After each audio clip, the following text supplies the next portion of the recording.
زندہ رکھنے کے لیے سارے صبر و مصائب کے لیے اہل بیت کو تیار کر دیا، اور اہل بیت نے قرآن کو زندہ رکھنے کے لیے تن من کی تمام قربانیاں دی، حتیٰ نو کے نیزے پہ وہ کٹا ہوا سر جس نے قرآن کی تلاوت کر کے بتا دیا ہم حافظ قرآن بھی ہے اور محافظ قرآن بھی ہے۔ اس کے بعد جو عظیم ذخیرہ جس کی وجہ سے مکتب تشیع اپنے آب و تاب کے ساتھ دنیا کے افق پر علمی، اخلاقی، سیرت، کردار اور گفتار کے اعتبار سے اس کے سامنے بڑے بڑے مذاہب، ادیان، مسلک گھٹنے ٹیکے ہوئے ہیں، تو اس کے اندر جو بنیادی جو چیز ہے وہ عظیم ترین نور کلام اہل بیت ہے۔ اس کے سامنے بڑے بڑے ماہر کلاموں کے لیے کوئی جگہ نہیں ہے۔ لیکن یہ کلام کیسے ہم تک پہنچ گئے، کیسے یہ کلام آج ہمارے ممبروں، محرابوں، مسجدوں، مجالسوں کی زینت بنی؟ اس کے لیے ایسے ستارگان حرم تھے، افلاکیان تھے، جن کی توقیر فرش سے عرش تک ہو گئی۔ وہ ہستیاں ہیں جو محدثین ہیں، جنہوں نے روایتوں کو نقل کرنے کے لیے ہزاروں صعوبتوں کو برداشت کی۔ اس زمانے میں اونٹوں پہ بیٹھ کے ایک روایت کے حصول کے لیے خراسان سے چلتا ہے بغداد تک، تاکہ آثار اہل بیت رہے۔ آج ہم انتہائی آسانی کے ساتھ نقطے بیان کرتے ہیں، انتہائی آسانی کے ساتھ یہ روایتیں سن لیتے ہیں، ان پہ سوچنے کا، ان پہ دقت کرنے کا، ان کو یاد کرنے کا، ان کو اپنے گھروں میں، دلوں میں سجانے کے لیے ہمارے پاس وقت نہیں۔ لیکن یہ روایتیں جو کتابوں کے اندر ہے، اہل بیت کے آثار میں سے ہے، اہل بیت کے فرامین میں ہے، انہیں ذرا ورق لگا کے ذرا دیکھے تو پتہ چل جاتے ہیں کہ ایک ایک روایتیں جو ہم تک پہنچ رہی ہے اس کے پیچھے زحمتیں تھیں، ان کے پیچھے خدمات تھی، جس کی وجہ سے یہ روایات زندہ ہے۔ مشکل ترین دور آیا ہے ان احادیث کے حصول اور اس احادیث کے صدور کے سلسلے میں۔ 10 ہجری سے لے کر 95 ہجری تک اہل سنت کے مکتب کے اندر ایک بھی روایت نقل نہیں کی گئی۔ متن حدیث 10 ہجری سے لے کر 95 ہجری تک کوئی کتاب آپ کو اہل سنت سے نہیں ملے گی۔ یہ صحیح بخاری، صحیح مسلم، ترمذی، سنن، ابن ماجہ، یہ ساری صحاح ستہ کی کتاب ہے، اور مشکات کی ساری کتابیں یہ 95 ہجری میں عمر بن عبدالعزیز کے زمانے میں جب پابندی ہٹائی گئی اور ممبروں پر علی کے اوپر لعن طعن کو منع کر دیا اور فدق کو آل فاطمہ کے لیے واپس کر دیا، پھر مسلمانوں نے سانس لینا شروع کر دیا۔ لیکن یہ بات ہمارے لیے باعث افتخار ہے، باعث فخر و مباحات ہے کہ جب سے اللہ کی طرف سے وحی شروع ہو گئی، پھر زبان نطق وحی سے کلام رسول اللہ، پھر یہ سلسلہ نہیں رکا۔ 10 ہجری کے بعد امیر کائنات، امیر المومنین، یعقوب الدین، عین اللہ، مظہر خدا، سر اللہ، باب اللہ، حبل اللہ، عین اللہ نے یہ سلسلہ آگے بڑھایا۔ پھر آ گئے 35-40 ہجری تک سلسلہ حدیثوں کا چلا آ رہا ہے۔ اس کے بعد 40 ہجری سے لے کر 50 ہجری تک یہ حدیثوں کا سلسلہ جاری ہے۔ پھر امام حسن مجتبی، پھر 50 ہجری سے ابو الاحرار خامس آل ابا مظلوم کربلا نے اپنے لب سخن سے پیغمبر امیر المومنین اپنے بھائی حسن مجتبی سے یہ سلسلے حدیث کو جاری رکھا۔ پھر 61 ہجری کے اندر جب کربل کے میدان میں خامس آل ابا پنجتن پاک کا آخری ستارہ جب ڈوب گیا تو پھر اس عظیم لشکر کا سپاہ سالار علی بن الحسین زین العابدین نے 95 ہجری تک اپنے ذوق فکر و دعا جو صحیفہ سجادیہ کی صورت میں، دیگر احادیث کی کتابوں کی صورت میں یہ عظیم سلسلے حدیث کو دوبارہ زندہ رکھا. پھر 95 ہجری سے لے کر آگے جا کر 130 ہجری تک امام صادق علیہ السلام تک امام محمد باقر علیہ السلام نے زندہ رکھا. پھر امام صادق علیہ السلام نے اسی سلسلے باقریہ کو زندہ رکھا اور حدیثوں کا سلسلہ نہ تھما.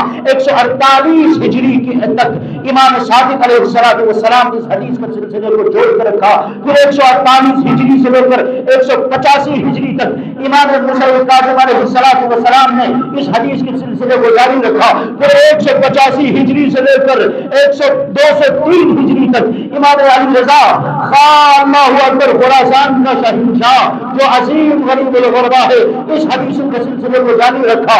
پھر 203 ہجری سے لے کر 220 ہجری تک امام محمد تقی علیہ السلام اس حدیثوں کے سلسلے کو جاری رکھا.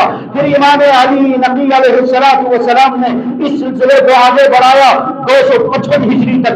پھر 255 ہجری سے لے کر 260 ہجری تک امام حسن العسکری. پھر 260 ہجری سے لے کر 263 ہجری تک پھر اس سلسلے کو زمانے غیبت کبرا، پھر زمانے غیبت صغرا اور کبرا تک، پھر 229 ہجری تک یہ نواب اربعہ کے ذریعے سے یہ سلسلہ جاری رہا.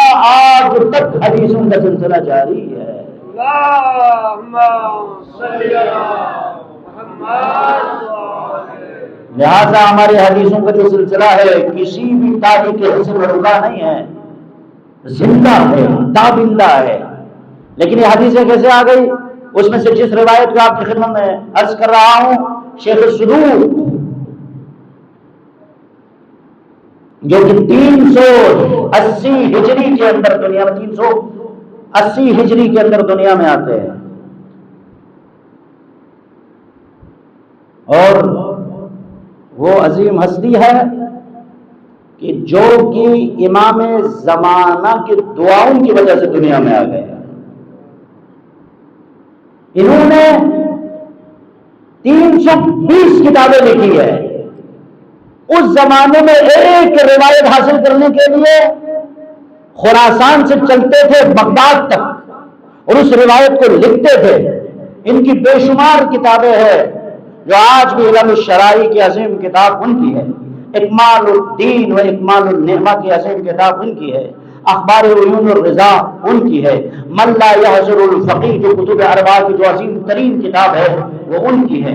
اور بھی سینکڑوں کتابیں ہیں جو شیخ صدوق علیہ الرحمہ نے یہ کتابیں لکھی اس زمانے میں جہاں دوات میں قلم ڈبو کر لکھتے تھے. اس میں سے ایک زندہ معجزہ یہ ہے کہ جب تہران کے رے میں آپ کے فوت ہونے کے بعد 400 سال کے بعد جب آپ کی قبر کے اندر شگاف پیدا ہو گئے، قبر کو بنانے کے لیے مستری نے جب قبر کھول لی تو 400 سال کے بعد اس طرح شیخ صدوق سو رہے تھے کہ بندہ ابھی فوت ہو چکا ہے. اللہم صلی علی محمد.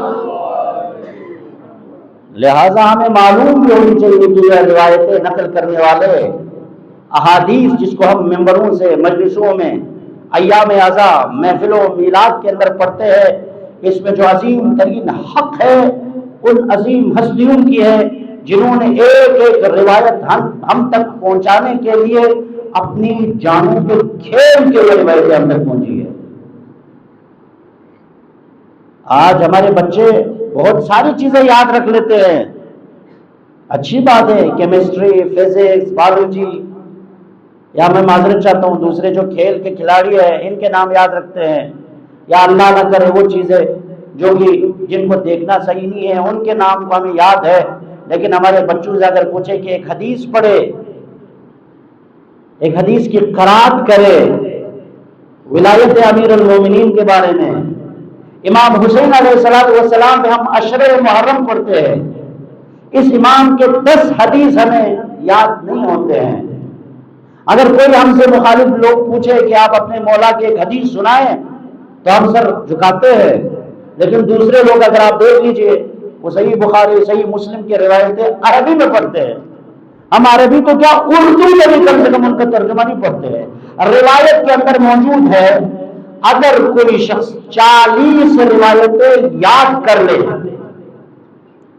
صرف 40 روایتیں یاد کر لے، حفظ کر کے اگر وہ فوت ہو جائے تو جب اسے قبر سے اٹھا کر میدان حشر کی طرف لے کے جائے گا، اس کا نام لینے سے پہلے اسے فقیر ہی کہے گا. ایک عام آدمی کی بات ہو رہی ہے.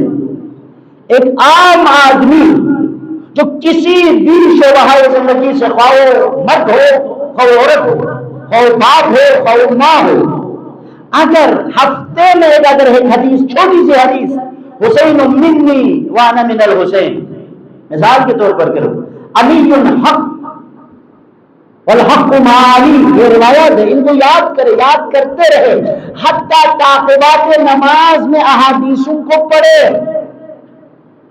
بچوں سے کم احادیث سنے، بیٹا یہ احادیث آپ پڑھے، اس کو صحیح پڑھنے کے بعد اس کو داد دو. جو پیسے آپ 10 روپے 20 روپے دے رہے ہیں اس کو ایک حدیث کلامکم نور، ایک حدیث کسی کے گھر میں اگر پڑھی جائے تو بالکل اس طرح ہے جس طرح گھر میں ایک بلب جلایا جائے. اس ایک حدیث کی قرائت سے اس بچے کا دل روشن ہو جاتا ہے. وہی ایک حدیث کبھی کبھار اسے بہت بڑے گناہ سے روک لیتی ہے. کبھی انسان اللہ نہ کرے کسی گناہ کی طرف جا رہا ہے کیونکہ وہ نور ہے، گناہ ظلمت ہے. میرے ساتھ دے رہے آپ لوگ؟ گناہ ظلمت ہے. شیطان اس کو گناہ کی وجہ سے اسے ظلمت کی طرف لے کے جا رہا ہوتا ہے، لیکن کیونکہ اس کے دل میں نور اہل بیت ہے، قرآن کی ایک آیت اس کو یاد ہے، اب جب وہ دل میں اس آیت کی تلاوت جب کرنا شروع کر دیتا ہے تو وہ شیطان بھاگ جاتا ہے، ظلمت ہٹ جاتی ہے، وہ گناہ سے بچ جاتا ہے. صرف ثواب کا مسئلہ.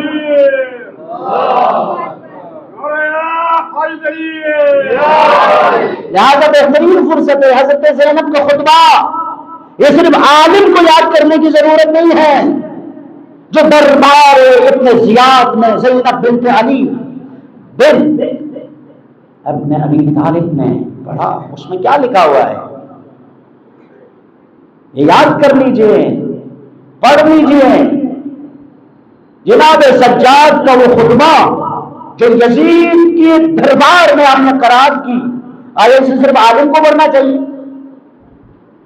اسی ایک خطبے کے ذریعے سے کبھی کبھار آپ یورپ میں جائیں گے، ہمارے بچے امریکہ کے اندر چلے جائیں گے، وہاں پر اگر کوئی مجلس اعلیٰ پڑھنے کے لیے موقع نہ ملے تو کم سے کم یہی روایتیں، یہی احادیث، یہی خطبات وہ اپنے آپ کو تنہائی میں پڑھ کے مجلس کر سکتے ہیں. صلوات پڑھ لیجیے محمد علی محمد کے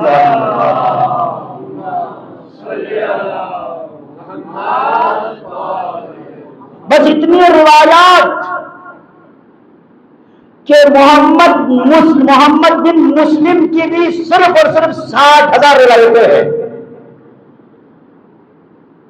شیخ صدوق سے جو روایتیں ریفر کر دی گئی، یہ ساری روایتیں کیا؟ یہ ساری روایتیں ہم نمبر سے پڑھیں گے، کب تک پڑھیں گے؟ یہ روایتیں ہم سب کو پڑھنے کی ضرورت ہے، ہم سب کو یاد کرنے کی ضرورت ہے.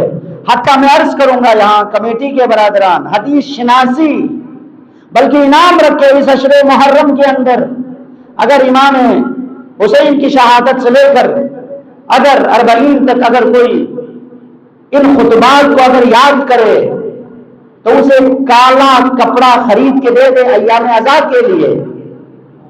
یہ ضروری نہیں ہے کہ ہمیشہ پیسے دے، اس کو ایک علم خرید کے دے دے تاکہ ان حدیثوں کو یاد کر کے وہ علم اس حدیث کے یاد کرنے کے سلسلے میں گھر پہ چڑھے. نقطہ عرض کر رہا ہوں، مجھے داد دیجیے، اپنے محلے میں پڑھ رہا ہے، علم چھت پہ رکھنے کے لیے علم کی ضرورت ہے. صلوات پڑھ لیجیے محمد والا.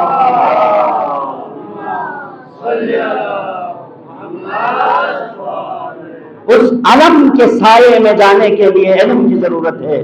جہاں اس پرچم عباس کی بلندی کے لیے ہم قربانی دیتے ہیں، وہاں پر ہمیں اہل بیت کے علم کو بھی.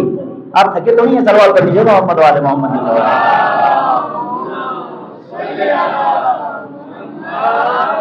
دونوں کے اندر لفظ عین لام میم ہے، صرف حرکت میں فرق ہے. ایک علم ہے، ایک علم ہے، ریشہ ایک ہے. پڑھ لیجیے محمد والے محمد کی زبان.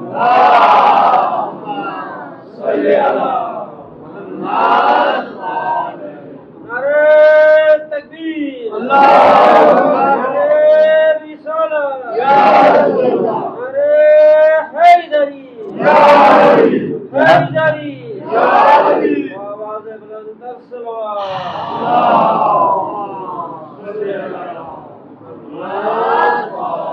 پہلے بٹن والے موبائل لے کے سب پھرتے تھے، ابھی کوئی پھرتے ہیں سوائے وہ لوگ جن کی حالت خراب ہو یا ان کو نہ ہوتے. اب پورے لوگ بھی ٹچ والے موبائل لے کے پھرتے ہیں.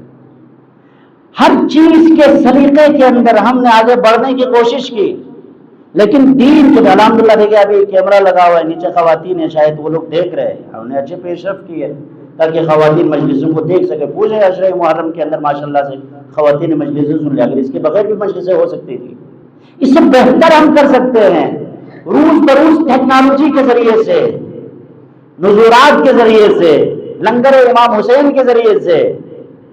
حتیٰ اپنے گھر کے اندر ایک صندوق رکھ لیجئے جو صرف اور صرف امام حسین کے تبرکات کے لیے اس میں آپ پیسے ڈالتے رہے اور کہے کہ یہ جو پیسے ہے میں عشرہ محرم کے بعد 5 مجلسوں کے لیے میں اپنی طرف سے اس کو کروں گا. آپ دیکھیے برکت آ جائیں گے. یہ سارے لوگ کروڑ پتی ارب پتی نہیں کر رہے ہیں، یہ جتنے بھی لوگ کر رہے ہیں ہم جیسے ہی درویش لوگ کر رہے ہیں. صلوات پڑھ لیجیے محمد والے.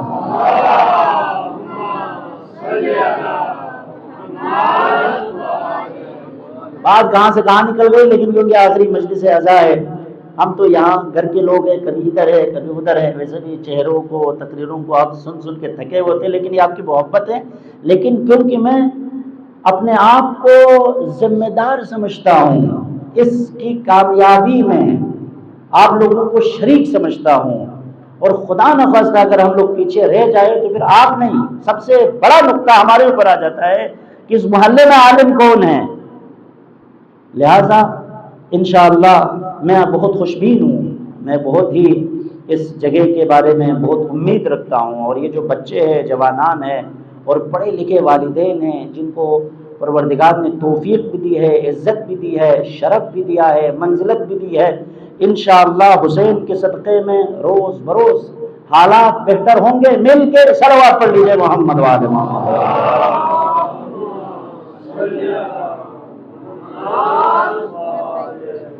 ایک اور درود پڑھ لیجیے محمد والے.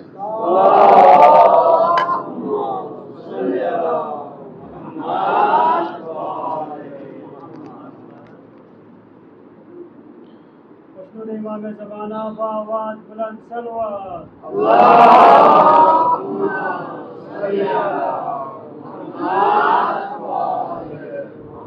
دیگر صلوات.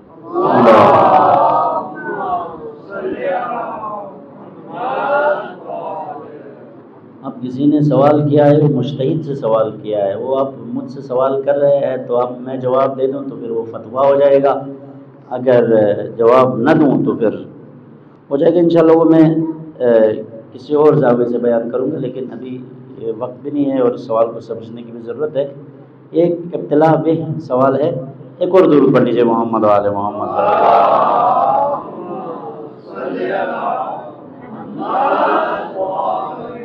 سوال یہ ہے کہ سرکاری نوکری ہے، اس کی اپلائی کے سلسلے میں ٹیسٹ وغیرہ دیا ہے، شروع ہو گئے ہیں. اب ایک پوسٹ کے لیے 4 سے 5 لاکھ روپے ڈیمانڈ کر رہے ہیں. آیا میں رقم ادا کر کے پوسٹ پہ جانا چاہیے یا نہیں جانا چاہیے؟ مقلد ہے آیت اللہ سیستانی کی.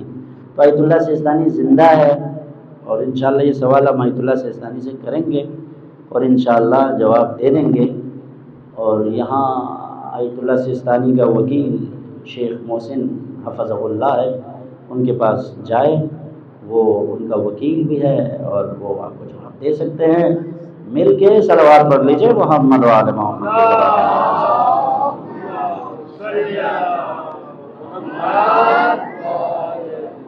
اور انشاءاللہ آپ دعا کر لیں کہ اگر ہم مجتہد بن جائے کسی دن تو پھر انشاءاللہ اس میں پھر ہم خود فتویٰ دے دیں گے. لیکن اچھا سوال ہے، یہ بہت بڑی بات ہے.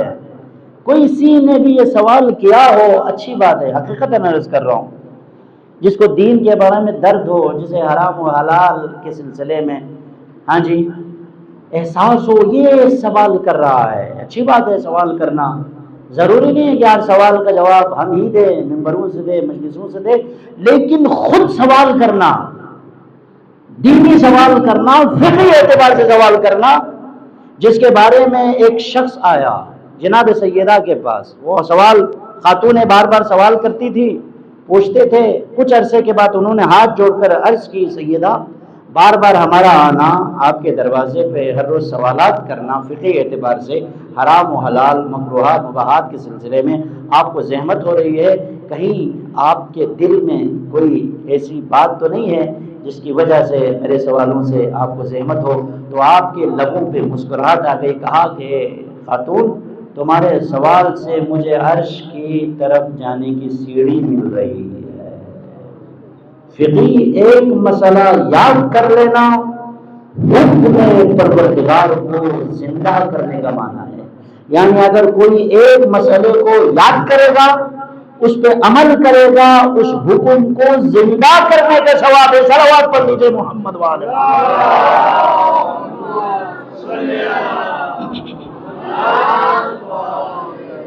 میں معذرت چاہتا ہوں، بہرحال جب میں ممبر پہ چڑھتا ہوں تو وقت تیزی کے ساتھ گزر جاتا ہے اور میں نہیں چاہتا ہوں کہ زیادہ آپ کو، لیکن کچھ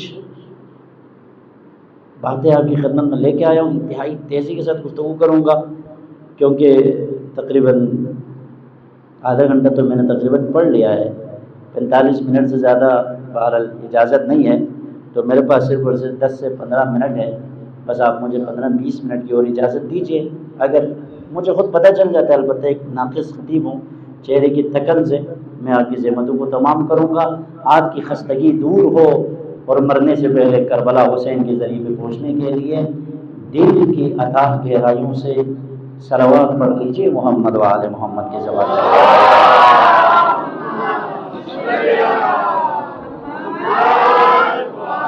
یہ ساری باتیں اصل میں یہ ساری باتیں عشرہ محرم کے ابتدا میں ہو جاتی ہے، اور عشرہ محرم کے ایک عشرے کے لیے یہ میں نے مقدمتاً بیان کیا، ورنہ ایک پوری مجلس ہوتی ہے. پھر ورنہ دل تو چاہ رہا تھا کہ آداب مجلس اعزا کے اوپر گفتگو، اس کے اوپر میں نے کافی تیاری کی تھی، لیکن وقت نہیں ہے.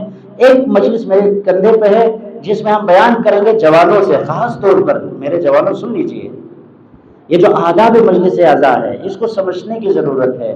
یہ جو امام بارگاہ ہے میرے ساتھ آپ لوگ، یہ جو امام بارگاہ ہے مفہوم اور مضمون روایت کے مطابق کہتے ہیں کہ اس کی منزلت حرم حسین ابن علی سے ہے.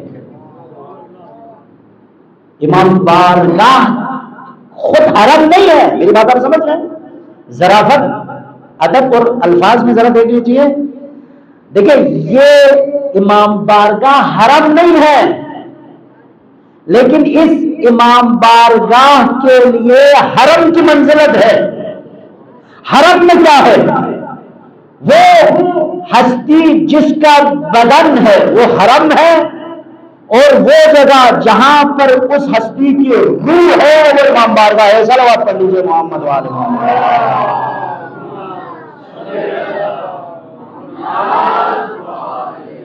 اس لیے کہ بدن حسین ابن علی کے کربلا میں کوئی بھی بندہ اس کو نہ خارج کر سکتا ہے نہ اس کی طرف تصور کر سکتا ہے. وہ حرم حسین ابن علی ہے، قیامت تک وہاں پر رہے گا. ساری برکتیں، فیوزات، رحمتیں، عظمتیں، فضل پروردگار وہاں پر ہے. کربلا کی زمین کے اندر تربت حسین ابن علی میں، گنبد حسین ابن علی میں، مرکب حسین ابن علی میں، حائل حسین ابن علی میں، یہ ساری چیزیں ہیں. وہ اس جگہ کی علامات ہے، خدا کی نشانیوں میں سے ہے.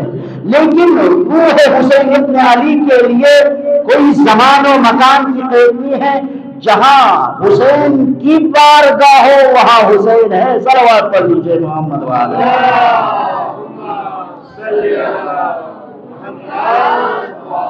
دوسرے اعتبار سے کیا ہے؟ حرم میں کون جاتے ہیں؟ زائر جاتے نہیں جاتے ہیں.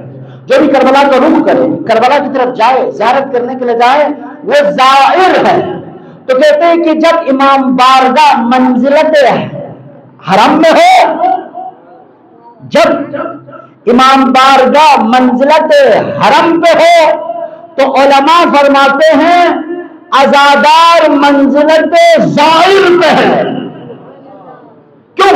اس لیے کہ زائر کربلا میں حسین کے بدن سے ملاقات کرنے کے لیے جاتے ہیں، لیکن عزادار امام بارگاہ میں حسین کی روح سے ملاقات کرنے کے لیے جاتے ہیں. لہذا دقت کر لیجئے. اب یہاں سے آپ کو سوچنا پڑے گا کہ آپ نے کس طرح، یہاں پر روح حسین ابن علی ہے، یہاں ملائکوں کے بیٹھنے کی جگہ ہے.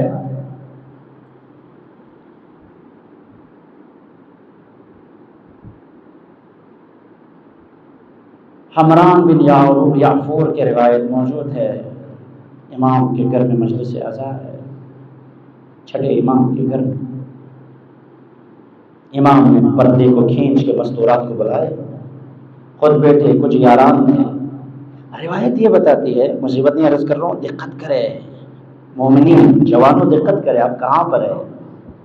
ایک مرتبہ کچھ تعداد میں تھے، 30 سے 40 اصحاب اور یاران تھے. مجلس ختم ہو گئی، کہا کہ مجلس ختم ہو گئی تو پھر امام نے صحابی سے کہا آپ کے اعتبار سے یہاں کتنے بندے تھے؟ کہا کہ یہ اپنا رسول اللہ 50 بندے تھے. امام نے فرمایا اس کے 50 برابر ملائکہ اس مجلس میں بیٹھے ہوئے تھے. اگر ہم 100 ہیں 500 ملائکہ ہے، اگر ہم 1000 ہیں 5000 ملائکہ موجود ہے، یا 50,000 ملائکہ موجود ہے. لہذا جہاں حسین ابن علی کا ذکر ہو، مجلس عزا ہو، امام بارگاہ ہو، اس میں ہم آپس میں دیکھ رہے ہیں، لیکن برزخی آنکھیں جب کسی کی کھل جائے تو وہ دیکھ لیتے ہیں لوگوں سے زیادہ ملائکوں کی تعداد ہے. لہذا آداب سید الشہداء، مجلس میں بیٹھنا،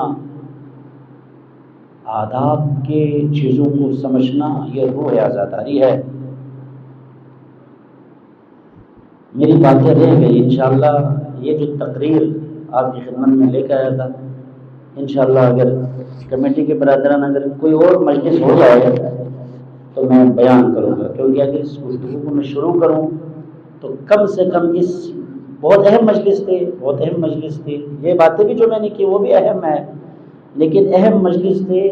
اس پہ پڑھنے کے لیے کم سے کم مجھے 1 گھنٹے کی ضرورت ہے، جو میں تفصیل کے ساتھ یہ روایت بیان کرنی تھی. شیخ صدوق تھی جو کہ شبیب کو پہلی محرم سے روز عاشور کی حقیقت کو امام رضا نے بیان کر دیا تھا، لیکن کیونکہ مستورات ہے، صبح بچوں نے اسکول جانا ہے، آپ لوگ عشرہ محرم میں آئے ہوئے ہیں.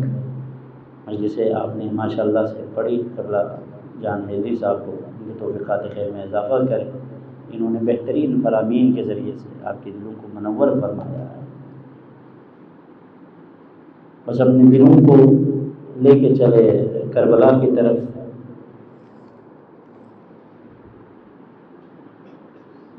اس سلام کے کچھ پہر کو آپ پڑھ لیجئے، انشاءاللہ کیا پتہ ایک ادا پسند آ جائے. اگلے سال انہی دنوں میں کربلا پہ ہو، حسین کی زری ہو، گناہگار چہرے ہو. آہستہ آہستہ زمزمہ کرے. ایک اعتبار سے آخری مجلس عزا ہے. آج عشرہ محرم کا انعام جناب سیدہ سے لے کے جانا ہے. وہ خالی ہاتھ آپ کو نہیں پلٹائے، جس کی بارگاہ سے غر خالی نہیں گئے. حبیب، زہیر، بریر، جون، اون، وہاں پہ قلبی جیسے لوگ سیراب ہو گئے حوض کوثر پہ. لہٰذا آپ لوگوں نے زحمتیں کی ہے. اے میری ماؤں بہنوں، آپ لوگ آئے ہیں، اپنے چھوٹے چھوٹے بچوں کو علی اصغر کا درس دینے کے لیے لے کے آ گئے. گھر پہ والدین جب جاتے تھے، جوان بیٹا مجلس میں نہ ہو تو چہرہ بگڑ جاتا تھا. جوان کیوں مجلس میں نہیں گئے؟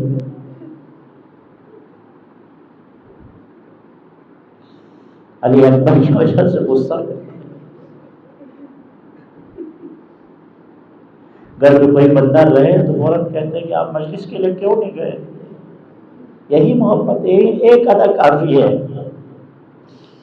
یہی درد اس کے دل میں ہو، وہی اس کی مجلس قبول ہے. گھر پہ جانے کے بعد پتہ چلے کہ کون مجلس میں آئے ہیں، کون مجلس میں نہیں آئے. اگلے دن اسی جوان کو لے کر آ جائے، کہا کہ مولا لے کر آیا ہوں اکبر کے نعش قدم پہ چلانے کے.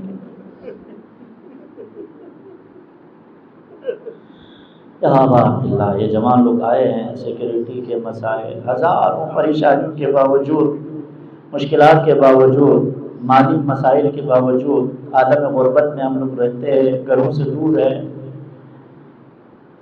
یہاں پر سوائے آپس کی مہربانیوں کے علاوہ کوئی ظاہراً مہربان نہیں ہے. ان کے باوجود آپ نے دل کھول کے سید الشہداء پہ گریہ کیا، خرچ کیے ہیں. انشاءاللہ آپ کے گھروں کو، نسلوں کو خدا آباد رکھیں گے، یہ حسین کا وعدہ ہے. بسم اللہ الرحمن الرحیم.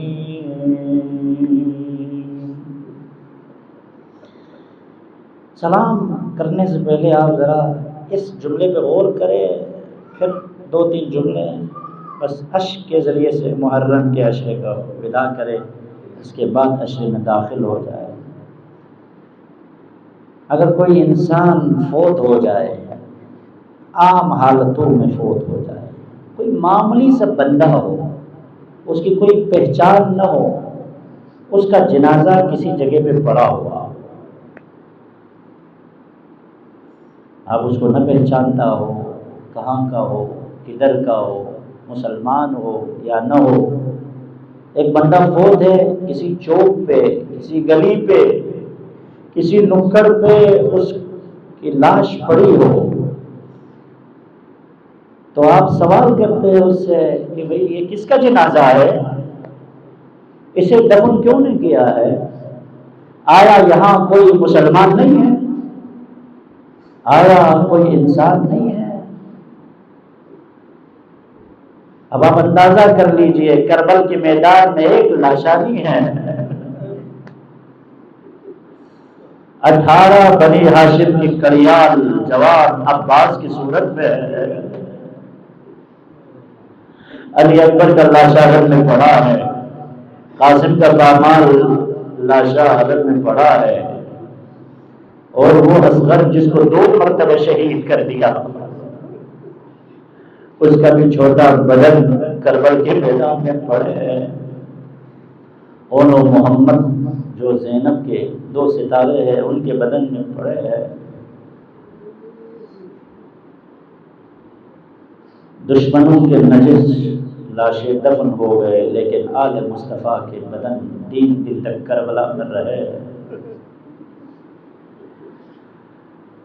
بسم اللہ الرحمن الرحیم.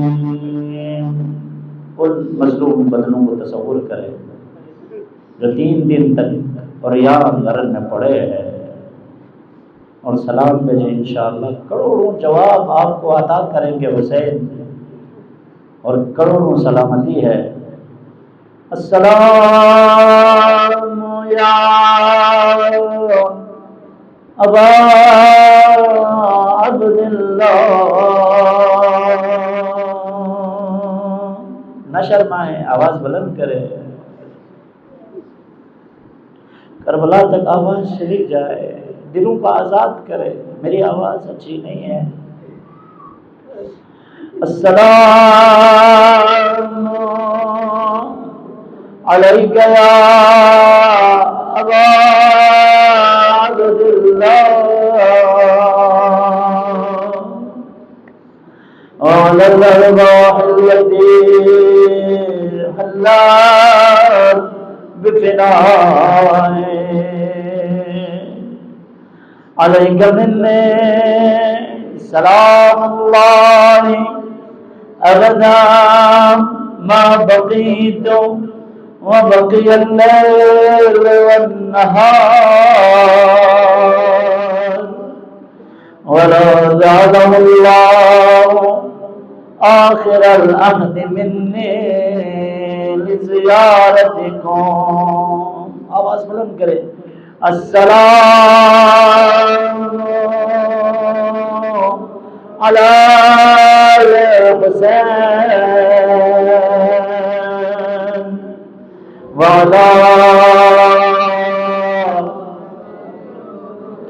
الحسین وعلی اولاد الحسین وعلی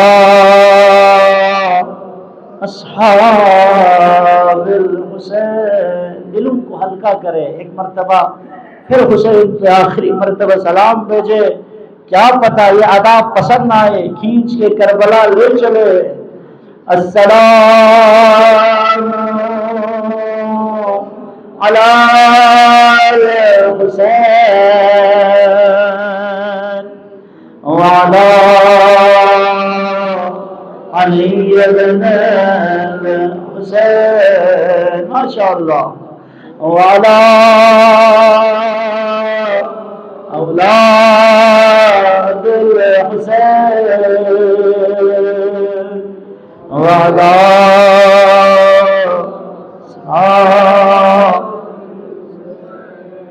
میں دو جملے عرض کروں گا انشاءاللہ. زحمت تمام ایک دفن شہداء کے بارے میں. ایک گنج شہداء میں ایک بہن اپنے بھائی کے لاشے پہ جب کیسے پہنچی. خدا ہماری ماؤں کو غم اہل بیت کے علاوہ کوئی غم نصیب نہ کرے. کسی بھی بہن کو بھائی کی مصیبت میں مبتلا نہ کرے.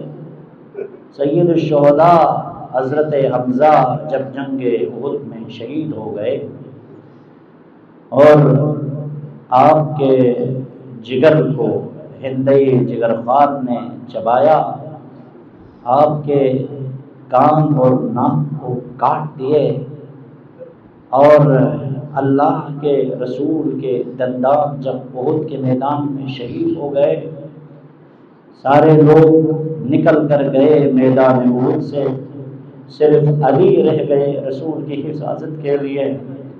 ایک مرتبہ امیر المومنین نے لشکر کو بھگایا, رسول کی حفاظت کی, اور جب میدان شہداء کی طرف رخ کیے تو ایک ایک قریش کے, مدینہ کے, انصار کے, مہاجرین کے لوگ آ کر اپنے اپنے شہیدوں پہ رو رہے تھے.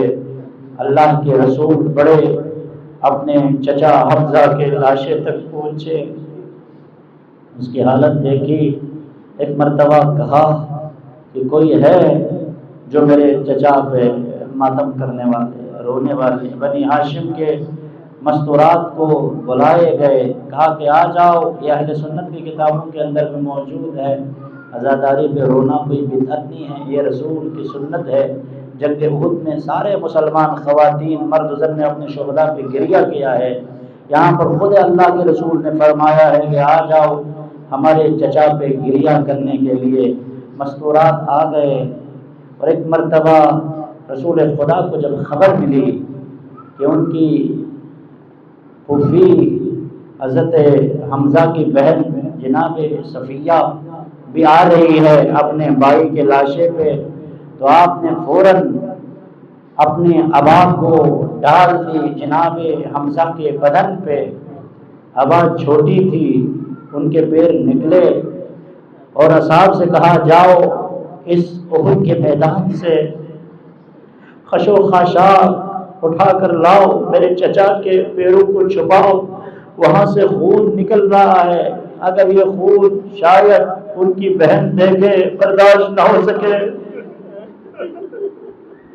یا رسول اللہ, یا حبیب اللہ, یا نجیب اللہ, یا خیر خلق اللہ.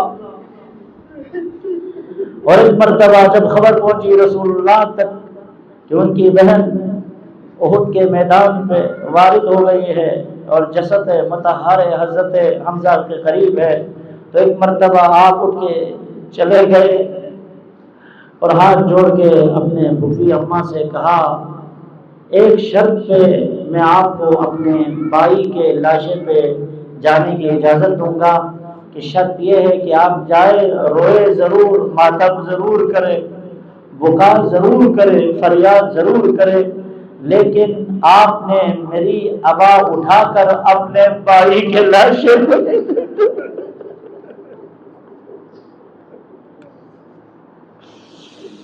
اللہ اکبر، کیا عظیم مرحلہ ہے۔ ایک مرتبہ جناب صفیہ نے عرض کی، یا رسول اللہ آپ کا حکم ہے، میں کیسے کر سکتی ہوں؟ ایک مرتبہ بڑے بڑے آہستہ آہستہ اس بدن پہ پہنچنے کے لیے خواتین سہارا دے رہی ہے، کوئی دائیں طرف سے کوئی بائیں طرف سے، اس خاتون کو سہارا دیتے دیتے اس بدن میں پہنچے جس میں کچھ زخم آئے تھے، جگر تو نکالا گیا تھا، بہت مشکلات تھی، بہت مصیبتیں تھی۔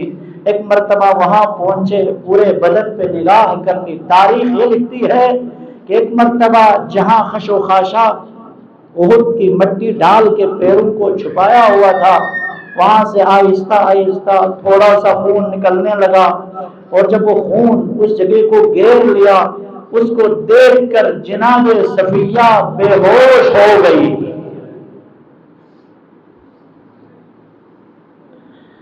اے رسول خدا کی مفی جان، یا رسول اللہ،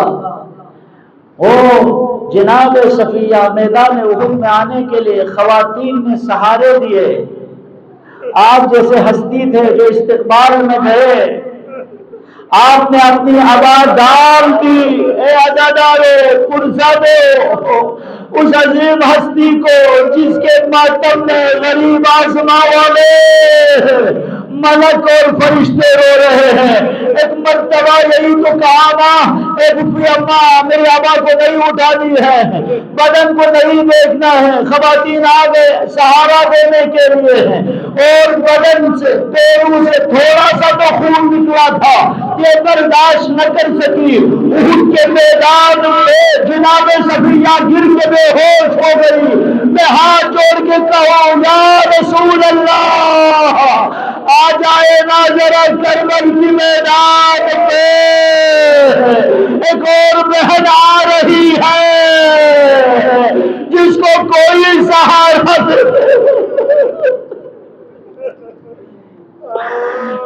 کوئی سہارا دینے والا نہیں ہے۔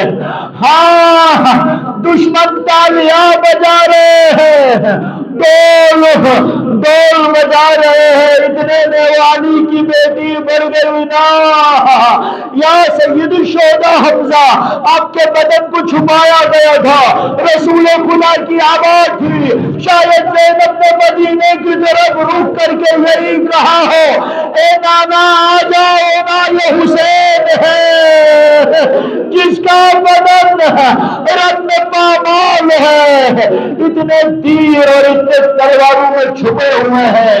عبد اللہ پناہیان فرماتے ہیں کہ جب قتلگاہ کی طرف زینب بڑھنے لگے تو سر کے بال کالے ہوئے، قتلگاہ میں پہنچے سر کے بال سفید ہو گئے۔ اس حد تک تیروں تلواروں نیزوں کو اٹھاتی علی کی بیٹی کی قبر، علی کی بیٹی کی قبر جھک گئی۔ پروردگارا، ان عصوم کو، ان مصیبتوں کو سرور سالار شہیدان کی بارگاہ میں قبول کرے۔ بس ایک جملہ عرض کرو، آپ کی صحبتوں کو تمام کرو۔ جب سارے شہداء کربلا رن میں پڑے ہیں، ایک مرتبہ ابن زیاد یزید کے فوج کی خوف سے لوگ گھروں میں بیٹھے ہوئے ہیں، مستورات آگے بڑھ کر، بنی اسد کے مستورات نے آگے بڑھ کر اپنے مردوں سے کہا، تم بے وائل ہو، تباہی ہو، آج مصطفیٰ کے بدن 3 دن سے میدان کربلا میں پڑے ہیں، آپ لوگ گھروں میں بیٹھے ہوئے ہو، خدا کی قسم ہم نہیں بیٹھیں گے، ہم نکلیں گے زینب کی نیابت میں حسین کو دفن کرنے کے لیے۔ چھوٹے چھوٹے بچوں کے ہاتھوں میں بیلچے دینے شروع کر دیے، کہا کہ اے بچوں، آپ نے علی اصغر کو دفن کرنا ہے۔ جوانوں کو ماں پکڑ کے لاتی ہے اور کہتے ہیں، اے جوانوں، علی اصغر کو آپ نے، قاسم کو لے کر آیا، کہا زیادہ قاسم کو آپ نے، ہاں، چھوٹی چھوٹی بچیوں کو لے کر کہا کہ آ جاؤ،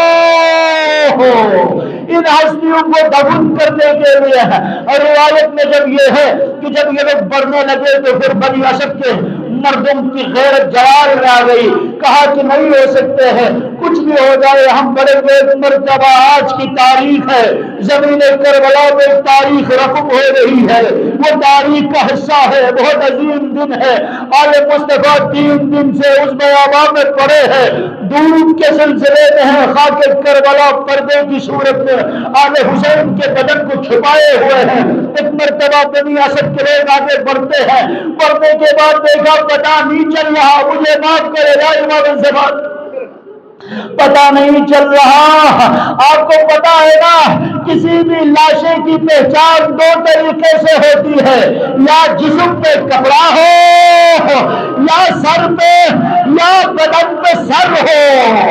اب بنی اسد کے لوگ پریشان ہیں، پروردگارا یہ کون آقا ہے، کون غلام ہے، کون بیٹا ہے، کون بابا ہے، کون ماموں ہے، کون بتیجا ہے، کون بادشاہ ہے، پتہ نہیں چل رہا۔ پریشانی کے عالم میں گھٹنے ٹیک کے لوگ رو رہے تھے۔ ایک مرتبہ کسی نے کہا دور سے سواری آ رہی ہے، کہیں لشکر یزید والوں کو پتہ نہ چلا، سہمے سہمے پیچھے پڑے تو پھر کیا نظر آیا؟ زنجیر کی آواز آ رہی تھی، گلوں میں توق ہے، بیمار کربلا، مصیبتوں کے شہنشاہ عظیم ہے، سلطنت عشق حسین بن علی پہ مہربان ترین و عظیم غمزہ شخص کربلا میں وارد ہوا۔ جب آگے بڑھا تو کیا نظر آیا؟ علی بن الحسین سید الساجدین ہے۔ کہا کہ مولا آپ کون ہے؟ کہا میں وہی حسین غریب کا بیٹا ہوں جس کو اسی جگہ پہ پیاسا شہید کر دیا، میں اسی کا نتیجہ ہوں جس کے بازو اور کمے پہ بدن سے جدا کر دیا، میں اسی کا بھائی ہوں جس کے سینے پہ برچھی لگی ہے، میں اسی کا بھائی ہوں جس کا رنگ پامال لاشا ہے۔ کہا کہ میں علی بن الحسین ہوں۔ ایک مرتبہ کہا ذرا نیچے آ جائے، مولا بتا دیجئے کون ہے؟ کہا کہ یہ ہر کا لاشا ہے، یہ زہیر کا لاشا ہے، یہ برین کا لاشا ہے، یہ وہب کلبی کا لاشا ہے، یہ مسلم نواسطہ کا لاشا ہے۔ ان لاشوں کو جمع کر دیا اور ایک جگہ پہ کھدائی کر دی۔ اب ایک مرتبہ ایک بچے کی طرف بڑھنے لگے، کہا یہ میرے اصغر کا لاشا ہے۔ ایک مرتبہ مجھے معاف کرے جوانو، ایک مرتبہ سجاد کے پیر ہلنے لگے، کہا کہ وہ دیکھو میرا اکبر کا لاشا ہے جس کے بدن پہ تیر پیوست ہے۔ ایک ایک کر کے لے کر آ گئے۔ ایک مرتبہ کہا کہ کسی نے عرض کی یا علی بن الحسین وہ دور ایک لاشا ہے جس کی پہچان مشکل ہے، بدن ٹکڑوں میں تقسیم ہے، ہاتھ بدن میں نہیں۔ ایک مرتبہ سجاد کیسے پہنچ گئے القمے پہ؟ سب سے پہلے چچا کے لاشوں کو دیکھا اور کہا چچا جان بہت مصیبتیں آ گئی لیکن دربار ابن زیاد میں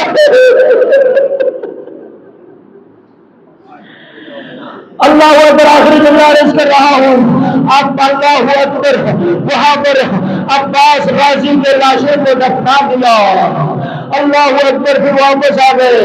پھر لوگوں نے عرض کی ہم نے رسول اللہ کسی میدان کے اندر اتنا عظیم ایک لاشا پڑا ہے، اتنے تیر ہے آسمانوں کے ستاروں سے زیادہ ہے، اتنے پتھر ہے، بدن گم ہے، وہ لاشا عظیم لاشا ہے، وہ کس کا لاشا ہے؟ ایک مرتبہ سید الشہداء کا دلبن علی بن الحسین کرے گودال قتلگاہ میں ایک اور قیامت آ گئی نا، جناب سجاد جب پہنچ گئے بابا کے لاشے پہ، ایک مرتبہ بدن کو اٹھایا اور جب قبر پہ رکھنے لگے رکھ کے لبوں کو اس شمر کے خنجر رکھنے کی جگہ پہ رکھا، امام سجاد خاموش ہو گئے۔ بنی اسد کے لوگوں نے کہا یا امام کھڑے ہو جائے، کہیں آپ شہید تو نہیں ہو گئے؟ کہا اے بنی اسد کے لوگوں، یہ میرے بابا کا لاشا ہے۔ اس کے سینے پہ اصغر کو رکھا اور ساتھ علی اکبر کا لاشا رکھا، مٹی ڈال کے انگلی سے لکھا ہاذا قبر حسین بن علی، ہاذا قبر حسین بن علی الذی قتلوہ اطفالا۔ اے لوگوں، سجاد اعلان کر رہا ہے کہ گواہ رہنا، یہ جو قبر میں حسین کو میں نے دفن کیا ہے اس کو